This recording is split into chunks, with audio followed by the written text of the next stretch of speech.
Hey guys, I'm attorney Roger P. Foley. I'm leaving the Veterans Hospital this evening. A friend who is in the hospital.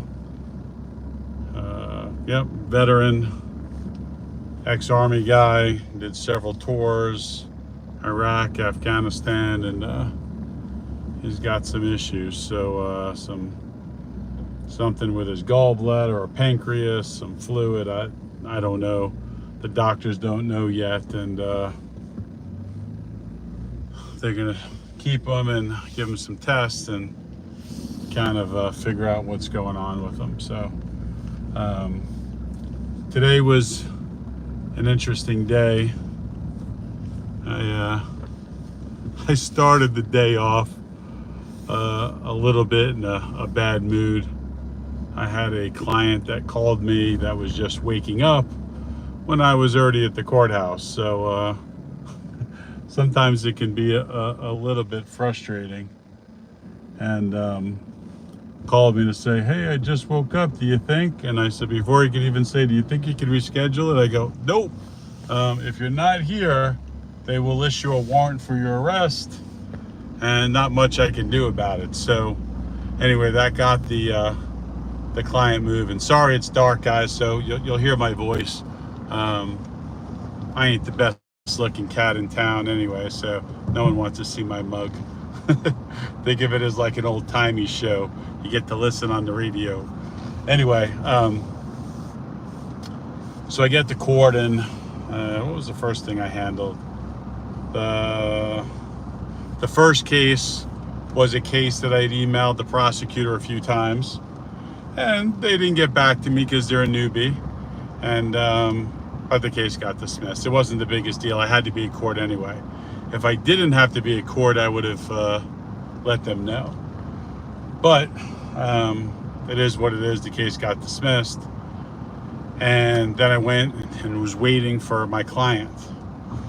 Now, the hard thing is, and I haven't experienced this very often, so when the client called me and said, hey, I just woke up, I'm running late, I said to myself, like, his voice sounded weird, you know? His voice sounded weird. And I don't know. I didn't think too much of it. It was just a baby case. It wasn't anything major. It wasn't like a DUI or a felony drug charge or anything like that. So it was a relatively simple case that I had resolved. But we go through the paperwork, and I hand him the paperwork, and I had already gone over this with him a while ago, but we had to reset the court date for a few reasons. And filled out the paperwork, go inside, and I don't know, there's something about his voice. You know, we started, don't I want to make a left here? I think I want to make a left there and make a U-turn. I guess I could look at my map. That would be a smart thing to do. Big ass screen and fancy map. Hang on a second. Map. Recent. Let's go home, baby. Let's see what it says. Okay. Obey traffic laws. Be alert and use see if it voice tells me to commands turn when around. driving. I have no sense of direction. Proceed 1.7 miles on Military Trail. Oh, okay. All right. So anyway, we're up there. We're doing the plea colloquy, right? And I had talked to him briefly, and I didn't think anything. And then when the judge started asking a couple questions, have you had enough time to speak with your attorney? The voice was like, I was like, his voice is slurred. And I don't know the client that well, so I was sitting there, and I'm going, no way. Please don't tell me he came to court impaired. And it just scared me, because I'm sitting there. The judge only had a few questions, right? Nothing major. Like, do you understand? Tell me your name, blah, blah, blah. You know, have you read this? Are you doing it freely and voluntarily? You happy with your attorney? Da, da, da. But his voice, it seemed slurred to me. And at one point, the prosecutor kind of looked over kind of at us, because, you know, my client's sitting next to me. And I'm going, yeah, I'm thinking the same thing you're thinking. But I have an ethical duty right now. I didn't notice it in the hallway because it was really a brief interaction. Hey man, just fill out this form that we already filled out before. So it has a new date on it, that kind of thing. But then as we're up there, I'm going, holy shit, is my client, slurring his words? And, well, you guys can imagine, right? I can't rat out my client. I can't be like, hey, and I don't, quite frankly, I don't want to know the answer, right? Because if he is, let's say he, I don't know, did some Vicodin or he drank a bottle of whiskey or whatever, now it puts me in a situation where I'm like, oh, hang on, Judge, time out.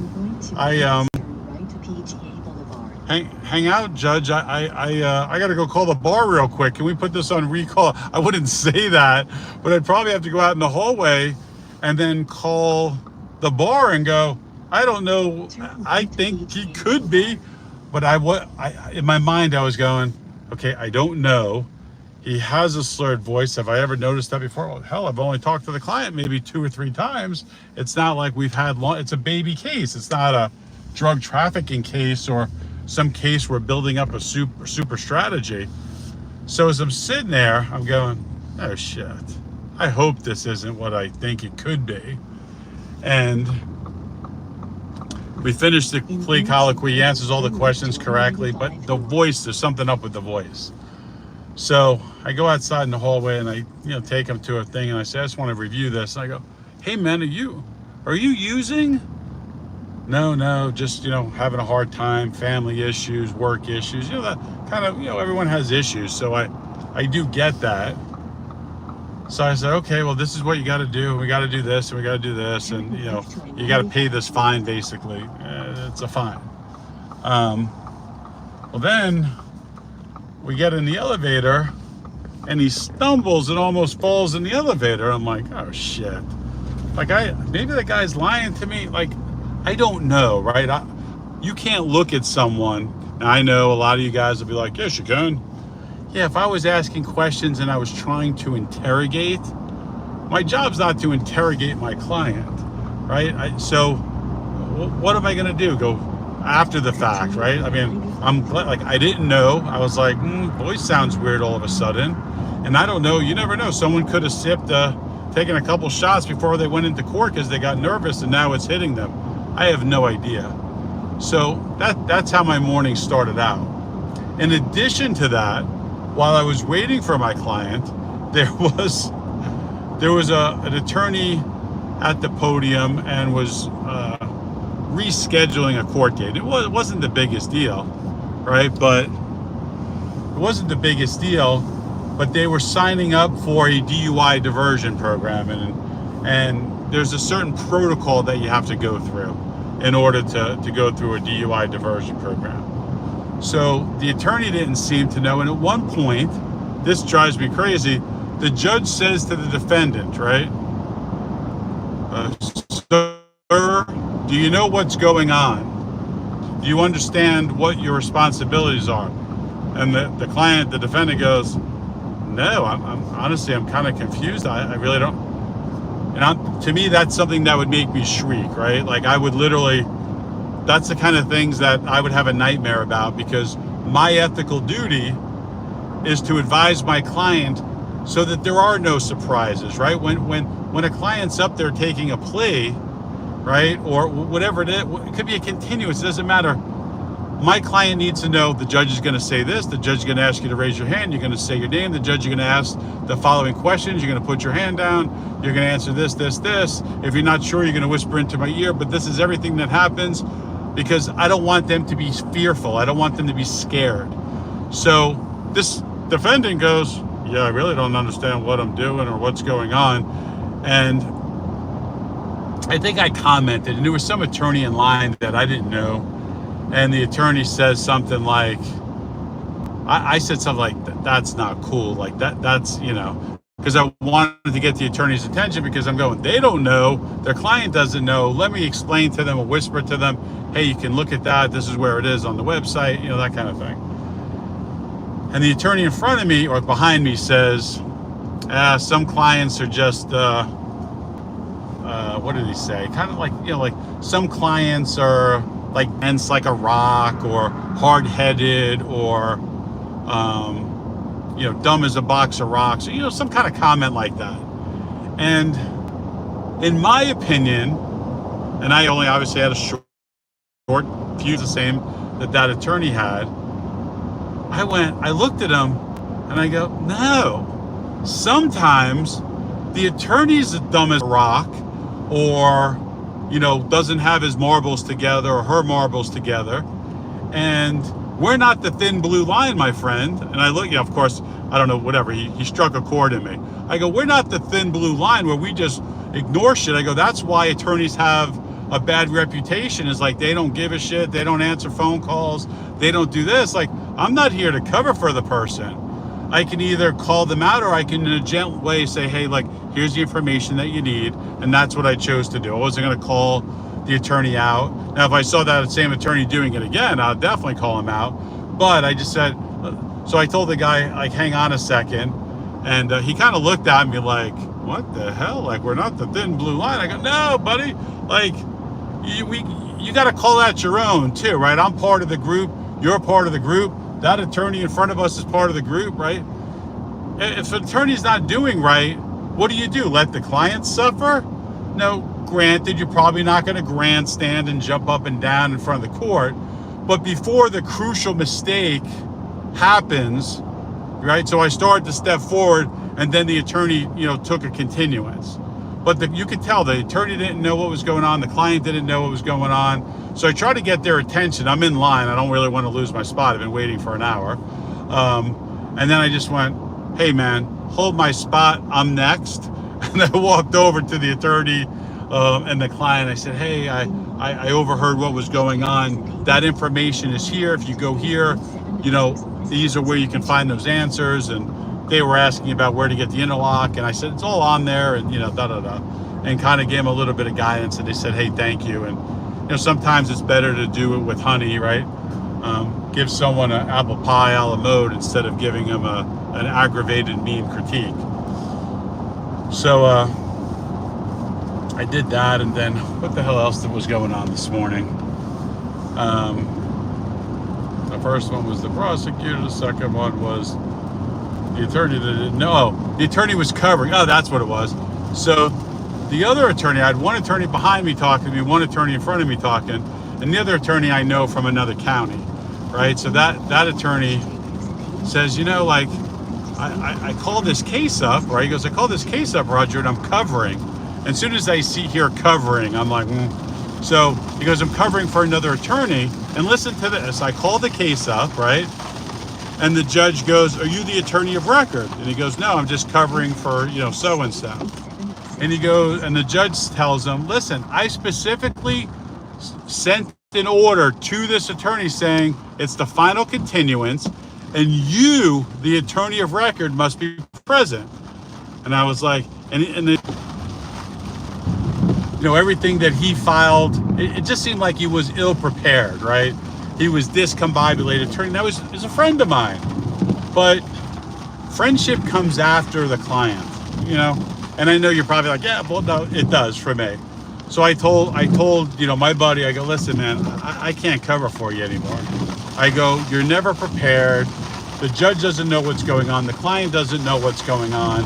Next thing you know, I'm there litigating your case. And it's not proper. I didn't get paid for it. The client doesn't know me from Adam. And you're asking me to cover. Like, look, you're asking for a quick continuance.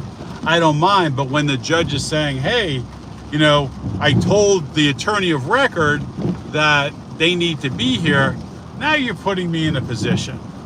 So that's what was happening to this poor attorney in front. He was getting scolded by the judge because the attorney of record was doing a shit job for the client, right? They dragged the case out, delay, and had no solution. No depots taken, no motions to suppress, not even a discussion with the prosecutor about the plea. So he's sitting there telling me, he's like, yeah, the prosecutor's giving me a plea, which is not a good, plea for the client. I don't know anything about the case. The client's like, what's going on? I don't know. The judge is asking me. I go, Judge, and I go, that's why I don't do that. Even if I know I'm in court, unless you're a really squared away individual and I know your work, I'm not covering for you. You know why? Because it's like trying to plug a hole in a boat and there's a leak in the back and a leak in the front, and I don't want to put my name with that. And that's another reason that I don't recommend everybody. I've been recommending a couple of attorneys, and actually last week, I thought about it over the last month. I recommended this one attorney to a couple of people, and the attorney doesn't get back to me. The attorney doesn't get back to the clients. That's not what, like, nice person, you know, nice guy, nice, you know, smart person, but they're not squared away. They're not squared away in clients who pays our bills, right? If I can't imagine it, right? Like if I don't know, I'm not a farmer, right? I am with all the dogs, but let's say I'm a farmer, right? And I'm growing corn and I'm producing milk. I got a dairy farm. I don't kick the cow, right? The cow supplying my milk, the feed, you know, giving liquids to my family, right? Is I'm selling the milk to the dairy farmers, that, right? The companies that fill it, like, grab the dairy milk. Do I not feed the cow? Do I kick the cow? Do I abuse the cow? Do I not give the cow shelter? Or if it's corn, do I not freshen the soil? Do I not put, you know, different fertilizer on to help the? Of course I do, because that's my means of funding. So I just find it crazy that there are attorneys that just literally don't give two shits. And listen, this isn't like, oh, they're terrible and I'm good. That's not what I'm saying, because there's a lot of really good attorneys out there, and a lot of really good attorneys that don't get the recognition for the work that they do. That's not what I'm saying. I'm talking about in these instances where I've come across people that not returning phone calls and not. I'll give you an example. I had a friend, right, that drafted a motion to suppress, and this was years ago. And he filed the motion to suppress, and I know the attorney. Like, we talk, you know, pretty regular, good guy. Not the best attorney. He files a motion, and the judge, sua sponte, on her own, struck the motion. Now, you guys probably don't know what the hell I just said, right?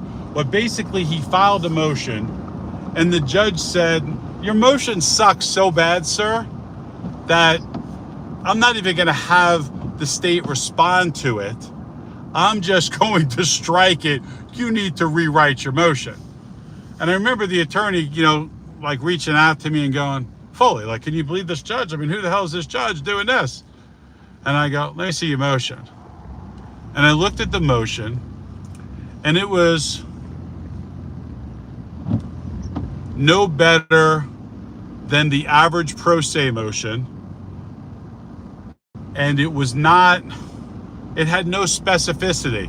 It was like, the police violated my client's constitutional rights, and therefore, based on the fruit of the poisonous tree doctrine, all evidence should be suppressed. That's all conclusionary, guys, right? And I go, what? And I read it again. I'm like, did I miss it? Dude, you didn't say, you can't just give a conclusion, the cop lied. The cop violated the rights. You can't do that. You have to, like, explain exactly what they did, right? Exactly what they did right, exactly what they did wrong, what's good for you, what's bad for you in the motion. List out the facts, and then you have to write a memorandum of law saying this is why they violated, because in this case, you know, the 4th DCA or the 3rd DCA or whatever DCA said this, or the Supreme Court said this, or it's a U.S., you know, a federal case, and then lay it all out for the client and go, and how they're analogous, Your Honor, is based on this. And so I looked at my friend and I go, brother, seriously?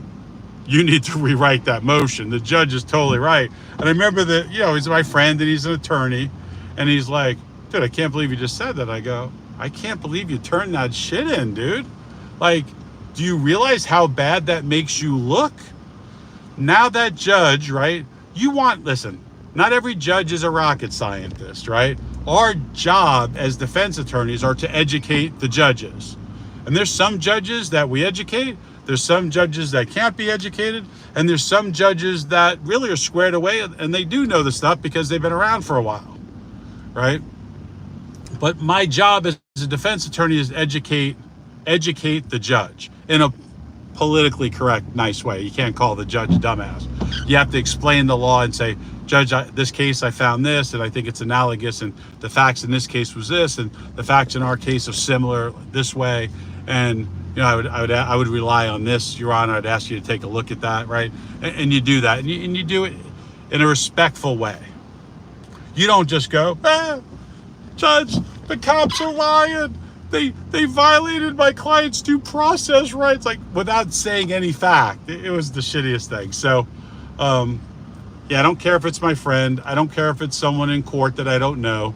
I tend to have a big mouth, and sometimes it gets me in trouble. I don't know everything. I don't pretend to know everything, but I know that I'm smart enough and educated enough to go in the right direction, but I also know that sometimes I need directions, and sometimes I will call another attorney, a prosecutor, if the case, say, hey, I had a case like this, usually not prosecutors, but usually other defense attorneys, and then do a lot of research and try to find the answer. And what bothered me was, this is the beginning of the week, right? This is a Monday. And I literally said to the attorneys, I was like, this attorney, they had the whole weekend to study. My goodness, you couldn't learn about the DUI diversion program? Come on. And listen, if you don't do something, don't cover. If you don't, everyone does DUI. It's the craziest thing, guys. Listen, you know what the biggest dupe on the public is? DUI attorneys. If you don't see a whole bunch of information about DUI on an attorney's website, and it's a one paragraph or a one page and says they do DUI. Everyone says they do DUI, but DUI is one of the most complex areas of law there is. And that's how I built my entire practice, right? When cops would say, based on my training experience, I went and got the NHTSA book. And then when that didn't work and I couldn't cross-examine with that or enter the $800 book into evidence, then I took I took some DUI courses, and then I took the SFST test, right? The same class, not test, but the same class that police officers take in the academy. And then I took the A-RIDE course, right? For drugs, impaired.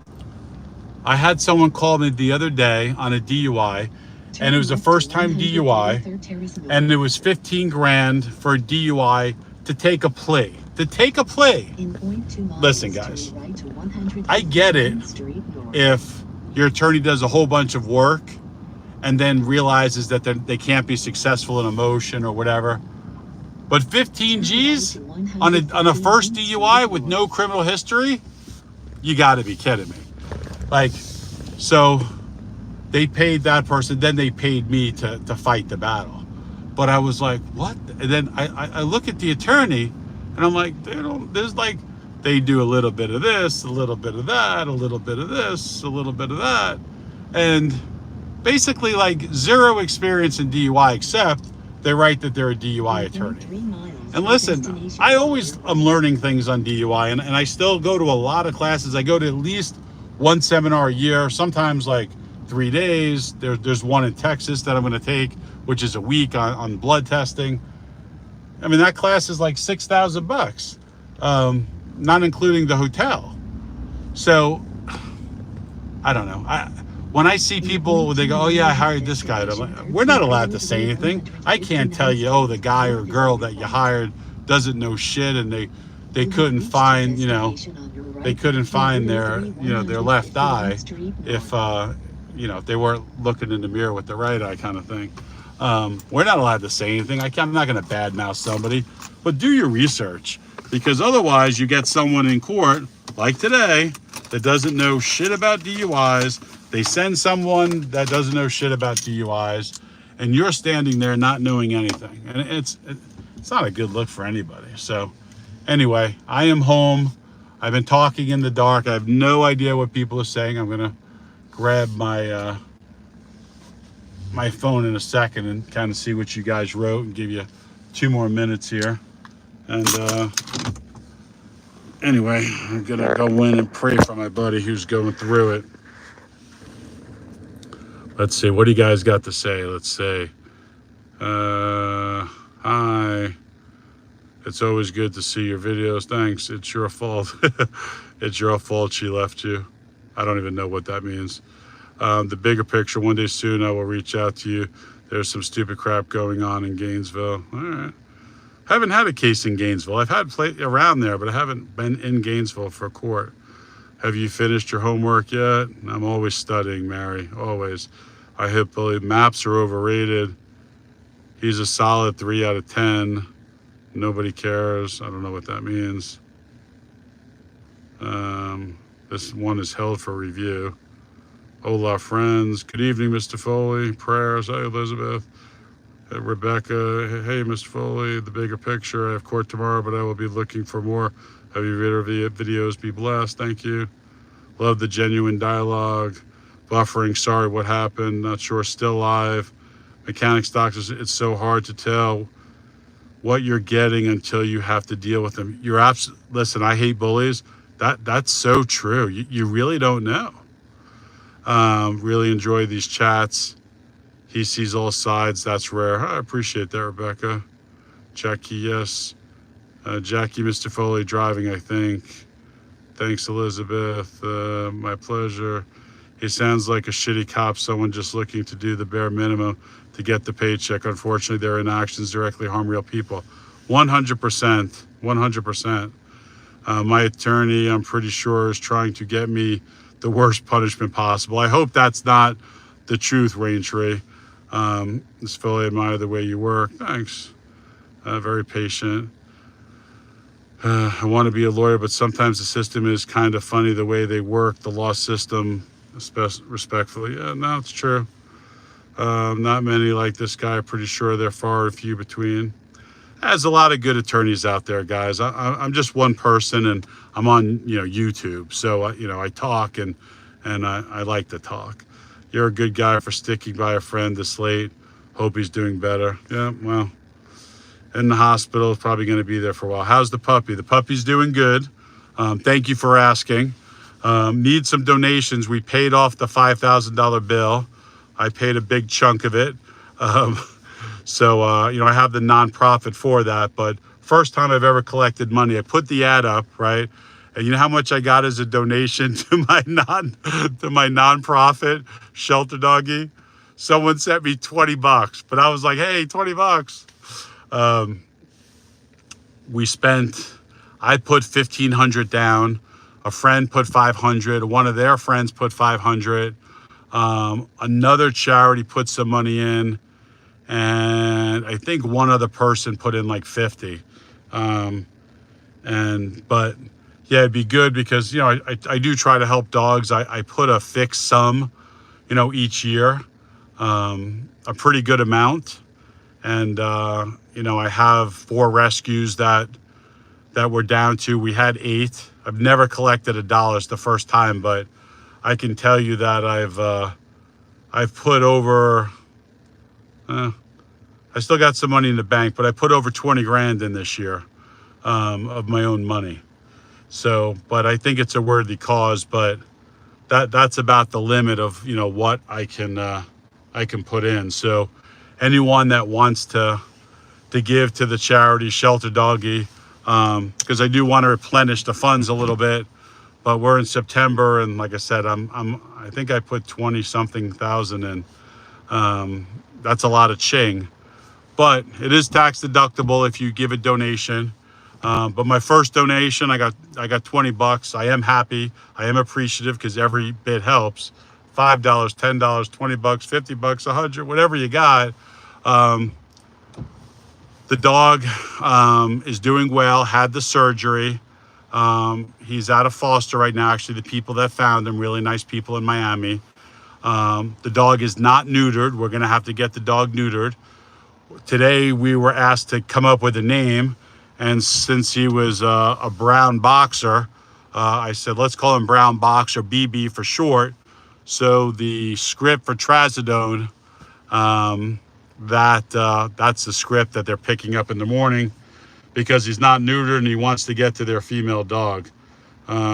Steve, we're talking in the dark. Just make believe it's the 1950s and you're sitting around the radio and you're hearing the guy with that voice from the 50s going, "Hello, folks. We're here down at the," that guy. Use your imagination. I'm talking in the dark. I'm sitting in my car parked, but I don't want to turn the light on. I might become a suspicious person and get stopped. I don't want that to happen. What about the evil prosecutor? Which evil prosecutor? Most of the prosecutors are cool. Actually, I talked to, you know what? Let me give props. Today, I talked to a young prosecutor who was squared away, and they were doing misdemeanor work. And I'm not going to say where, but I talked to this prosecutor probably a good 40 minutes. They're a misdemeanor prosecutor. They've been practicing law for about a year. They're also in case filing, which is the attorneys that make a decision, like on a misdemeanor, whether the case should be filed or not filed. And we were specifically talking about DUIs and how people's lives can be ruined and how important she believes her job to be, because she is the one that's making the decision. She's the one that's making a decision on, like, let's say someone commits a battery or someone leaving the scene, right? She's making a decision whether the police are right. Should they keep the charges the same? Should they increase the charges or decrease the charges? She doesn't do DUI, but she said that she's read some and like, oh my goodness, like some of these guys, we were talking about the lack of training and it being subjective and, that kind of thing. They're guilty since they want to. Now, CJ LaChapelle, that, there are some people like that, but I don't think the vast majority don't. Sure, can you get caught up in the bout, right? If you're playing ping pong, I don't know about you guys, but I like ping pong. I'm not very good. I'm okay. I can play with some friends here and there and do okay. But what if you put me in the Olympics against, I don't know, I've watched some of the Asian guys like China and Japan, and they seem like they got these killer ping pong guys, right? I always say, like, if you put me in a room with the world champion ping pong, I don't know, call him Forrest Gump, I will play that guy until I win, until he falls out for dinner. One more game. No, Roger, we've been playing for 76 hours. Yeah. I'm going to beat your ass. Like, that's my personality.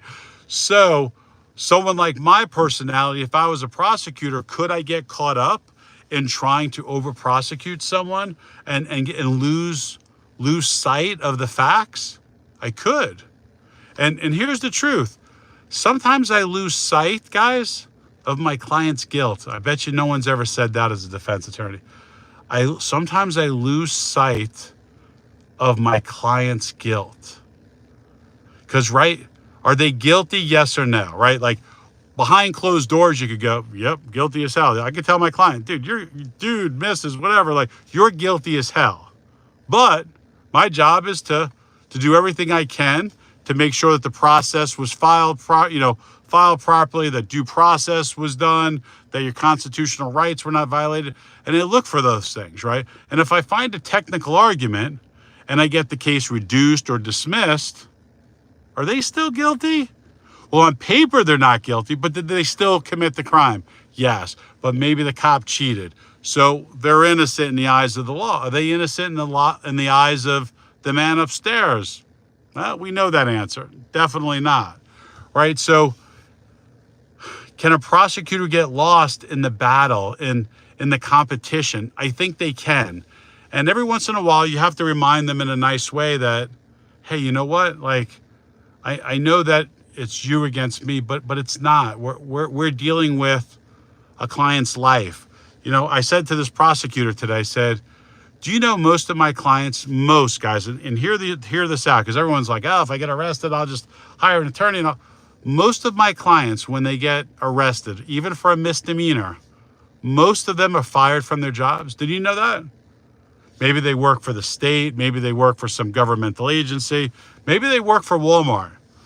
Doesn't matter where they work. Most employers, it's crazy, more than 50%, will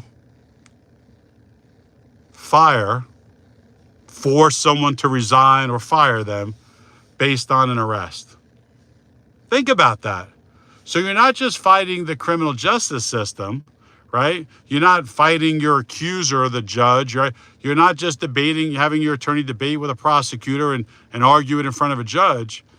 Now your funds are taken away, your way of life, your financial means. Think about that. That's some serious shit. So it's it's a tough place. I don't. Sometimes even I go, hey man, relax a little bit. But the anxiety of being charged with a crime. Some people deserve to be charged. Some people don't deserve to be charged. I can't tell you how many DUIs I've seen that I go, there's no way this guy should have ever been asked to exit the vehicle, let alone arrested for DUI. And they are. And I don't know what a jury's going to do. I don't know what a judge is going to do on a motion to suppress. So all of these things have to be taken into effect. So it's a tough job for prosecutors. It's a tough job for defense attorneys. And I just hope that whoever has those jobs takes it serious. I know I take my job serious. I'm always scared I'm going to miss something. I literally go to sleep going, oh shit, I got to do that. Oh man, and I keep going back like I'm in 10th grade and I didn't study for geometry. I'm always going back and trying to find a case law or an argument to make or mitigation, to help my client. It wears you down. Anyway, it's 9:23. I just got home. I appreciate you guys, and I will talk to you soon. If you're not subscribed, please subscribe, leave some feedback, and we'll talk again soon. All right? You guys have a great day. See ya.